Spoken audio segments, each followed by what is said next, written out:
Don, I suppose we start off with the injuries. Brad Crouch, how did he get through training this morning? Yeah, look, Brad won't play.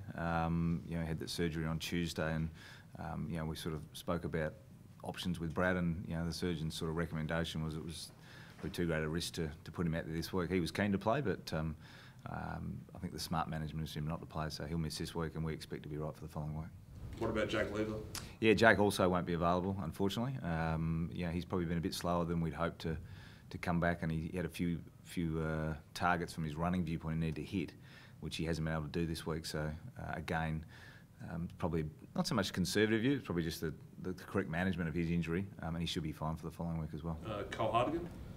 Cole trained fully. He's back and he's available for selection. Yeah. Yeah, and the last one was Wayne Miller with his calf. Yeah, he's the same. He's full training today and he's available.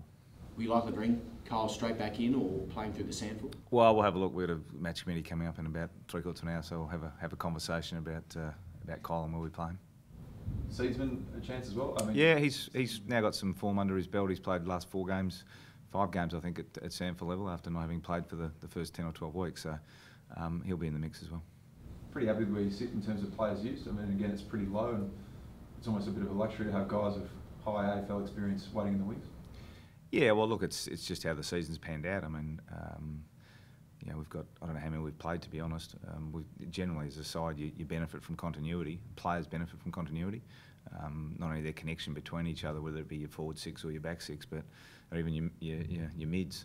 They're building some real good chemistry as well in how they're playing. So, and guys on the outside who've had some opportunities or had no opportunities in some cases, gives you some flex, and you're going to need all those players because you never know. This week we've got a couple of guys out, so we need to bring a few more in. With Brad and Jake, were they genuinely closer, or was it more just a conservative approach, or you just thought? No, they were both. As I said, Brad was keen to play, but it was probably just us looking after Brad and making sure that he was right. Just the risk wasn't worth it.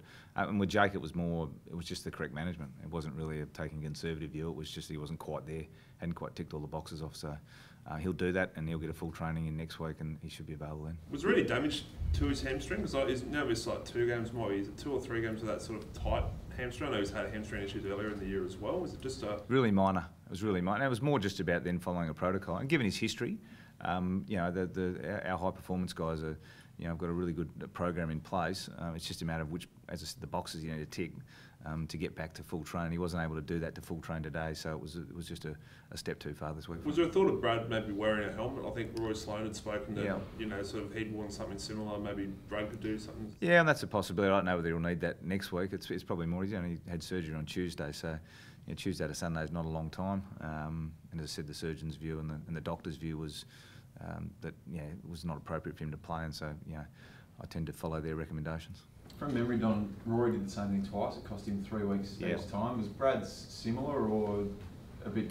Oh, I wasn't here when Rory. I'm aware that he obviously had the double, and that's always one of the possibilities, and it's one of the risks you face playing this game. Now the chances of maybe getting hit in the same spot are small, but as you've seen with Rory, it has happened. So. I think it's just smart management. So with Brad's just 1 week then? We're very hopeful it's 1 week, yeah. Adelaide hasn't played a game without Eddie Betts since Betts arrived from Carlton nearly 4 years ago. Is that right? Okay, I'm not aware of that. Who plays his role? Oh well, we'll have that conversation. Clearly, it's he's a unique player and he's a special player for our footy club and has been since he arrived. So we'll have a look at that at match committee, but we've got a few options in that space. How big it out is he, given what he does give to the team, goals and assists? Oh yeah, anytime you lose one of your best players and one of the leaders of your footy club, it's a big out. So and with Eddie, we're hopeful that from an injury viewpoint, he'll be back and available the following week. How do you rate the Pies? I rate them very highly, to be honest. If you look at their numbers throughout the year, I think percentage-wise they're strong. So that would suggest to me that they've been in, and they have been in the majority of games they've played. Really solid through the midfield, even with Pendlebury missing. If you go through some of their midfielders and Grundy and the rucks giving their midfield a really good first access, and a lot of their numbers really stack up. And last week they had a good win. They beat Suns the week before. They're going to be another good test. And the record when Wells plays is pretty good.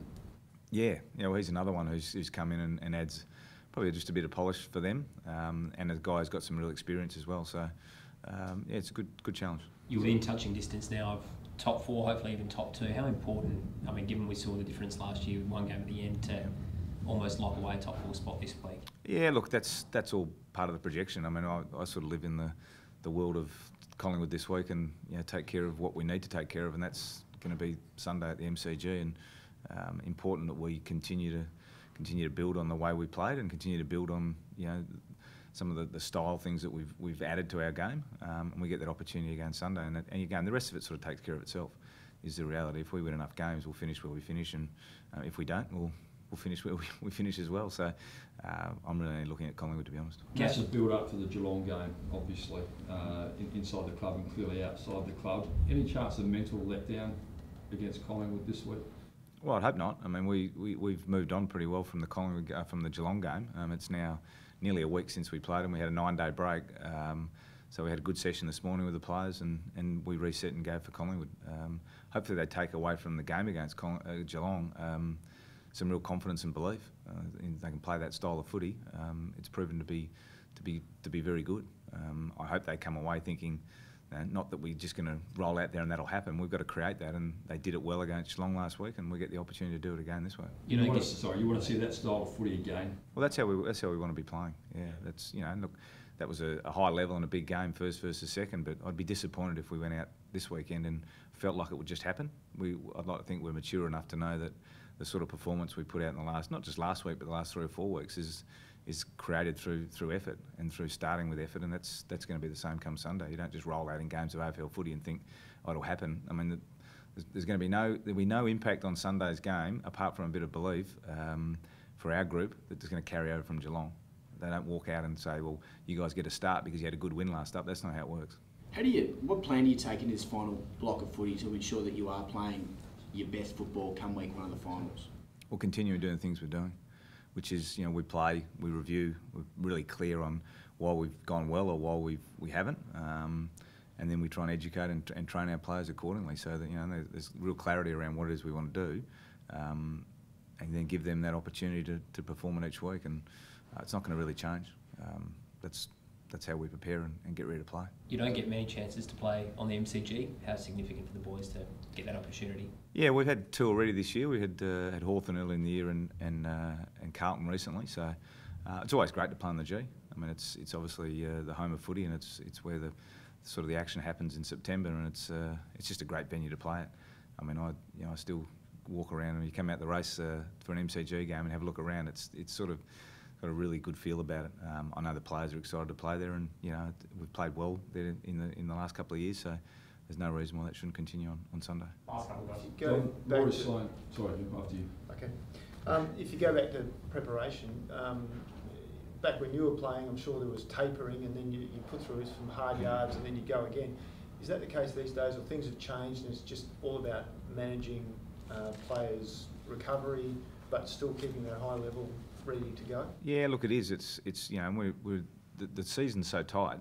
The reality is it's hard to then sort of, as I say, project forward. We look at our break. We had a 9-day break this time, so we're able to do a couple of things slightly different.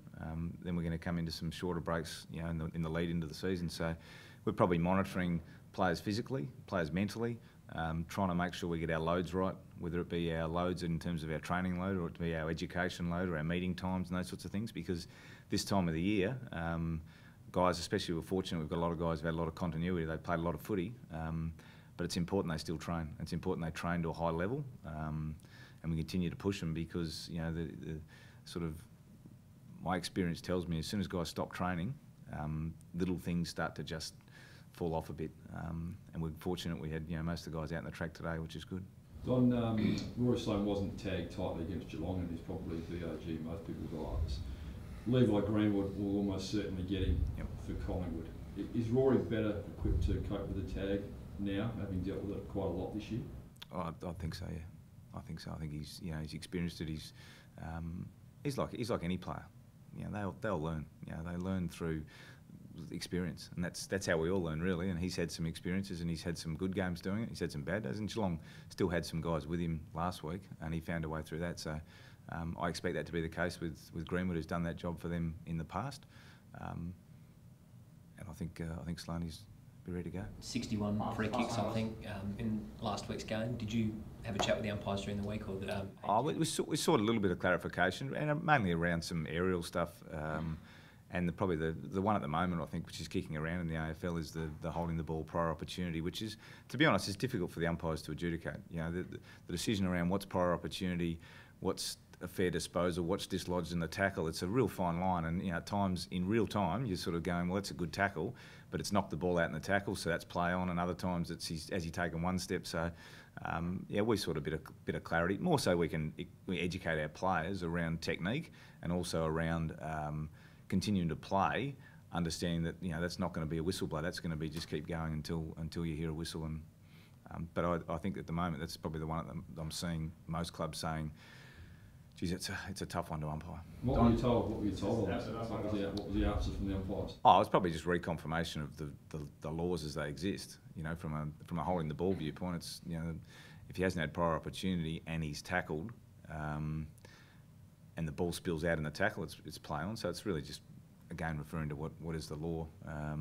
But it's always difficult because you've got, come on in, mate. You've always got you've got the umpiring positioning as well as to where they're at and how they're helping each other out. So no, I'm very happy with the feedback we got. Don, you said that MCG is a great place to play and you've got a great feel about it. When you walk out there, do you cast your mind back and remember a bit of Matera action or stand alongside Bluey? Or no, not really. I just love walking out there and looking around at the stands. I mean, it's just a great venue. Doesn't it remind you of 92 or 94? No, not really. I can't remember that far back. Thanks, guys.